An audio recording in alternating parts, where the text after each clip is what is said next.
বিবিধের মাঝে দেখো মিলন মহান। ভারতের ভিন্ন ভিন্ন রাজ্যে ভিন্ন ভিন্নভাবে স্বাধীনতা দিবস উদযাপন করা হয়। কোথাও দেশের পতাকা উত্তোলনের মধ্যে দিয়ে জাতীয় সঙ্গীত গেয়ে এই দিনটি উদযাপন করা হচ্ছে, আবার কোথাও সাংস্কৃতিক অনুষ্ঠানের মধ্যে দিয়ে এই দিনের মাহাত্ম্য এবং তাৎপর্যতা তুলে ধরা হচ্ছে। তবে কাউন্সিলর বিমল সাহা জীব সেবার মধ্যে দিয়ে ৭৯তম স্বাধীনতা দিবস উদযাপন করলেন।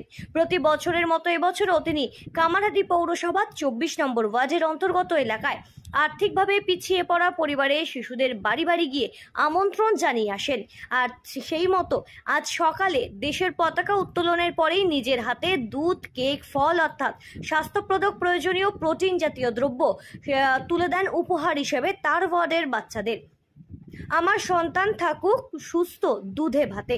আর এইটা ভেবেই তিনি তার নিজের ওয়ার্ডের বিভিন্ন এলাকায় ঘুরে ঘুরে খোঁজ নিয়ে দুস্থ করুণ পরিবারের শিশুদের আমন্ত্রণ জানান তার এই অনুষ্ঠানে। সেখানে নিজের হাতে স্বাধীনতা দিবসের সকালে এই সমস্ত প্রোটিন জাতীয় খাবার উপহার হিসেবে তুলে দেন। এমনকি আগামীতে প্রয়োজনে সব রকমভাবে সহযোগিতা করবার আশ্বাসও দিয়েছেন তিনি। কামারহাটি থেকে আবিদ দাসের রিপোর্ট, সঠিক বার্তা।